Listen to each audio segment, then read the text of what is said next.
by working together for our country for a change. But your point is exactly accurate. Right behind you is a young woman there.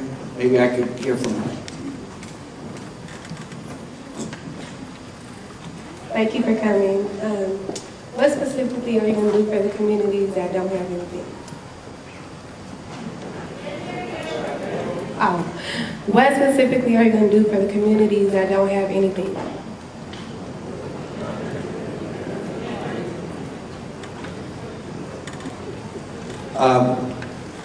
Let me just thank you for the question, and I'm sorry that the acoustics are a little poor, but thank you.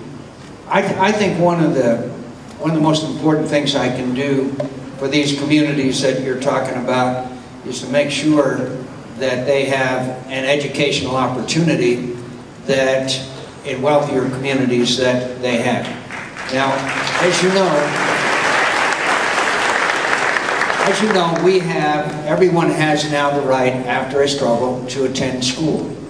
But you know, what kind of a benefit is that if their only choice is a failed school? And it's a fact. It's a fact that at lower economic areas have worse school systems than higher income areas. It's just a fact. So what I want to do is make sure that every child in America and every parent in America has the same choice that I and my wife Cindy did, and Senator Obama and Mrs. Obama had. And that is to send your child to the school of your choice. Now that means charter schools, it means public schools, it means homeschooling, it means vouchers, it means to give them a choice. Those communities that you're talking about, unless we provide a training and education program for them, will never become economically better. And so, look, just two quick points. One, New Orleans. I think many of you may know that New Orleans was, as we all know, was wiped out, and so they started from square one. And guess what? There's over 30 charter schools in New Orleans today, and guess what?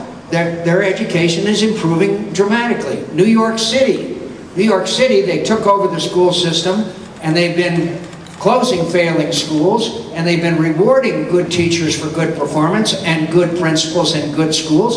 And guess what? The test scores are going up. So it's all got to do, in my view, with providing parents and children with a choice. And that competition then increases education. That's what I'd like to do. Yes, sir.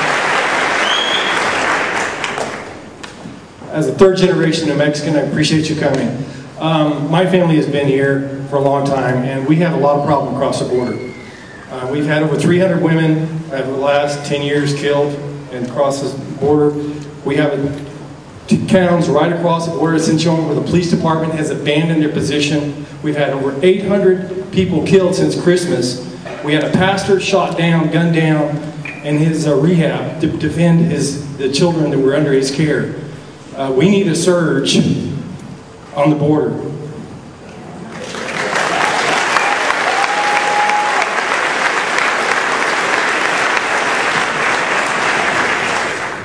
I thank you. As you know, twice I tried to get, in a bipartisan fashion, immigration reform passed by the Congress of the United States. And we failed twice. And we failed because the American people, and it is a federal responsibility, not a local responsibility, not the sheriff's responsibility, not the legislature, state legislature's responsibility, it's a federal responsibility. We failed because the American people didn't believe us when we said we would secure the borders. So it's clear that we have to get our borders secured, have a temporary worker program that's truly temporary, and address the issue of the 10 to 12 million people who are already in this country illegally. Now, I'd be glad to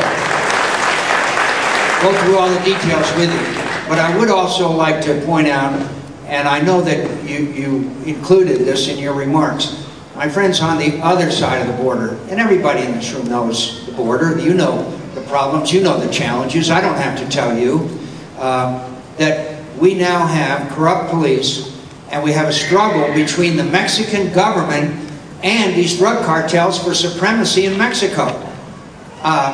Some weeks ago, or a couple months ago, one of the highest ranking federal police officials in Mexico City went to his apartment, which was supposed to be totally anonymous. He was shot 8 times in the head, and the guy who shot him had the keys to his apartment.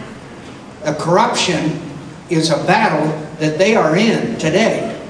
And I'm happy to say that I think that President Calderon, the President of Mexico, is dedicated to trying to regain control of his side of the border from the drug cartels.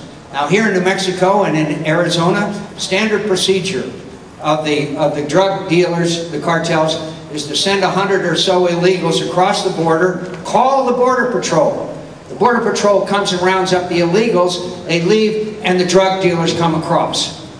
So this is not just the illegal immigration problem. It is these, I mean, these are it's hard to, the brutality and cruelty practiced by these people in the drug cartels is beyond our imagination.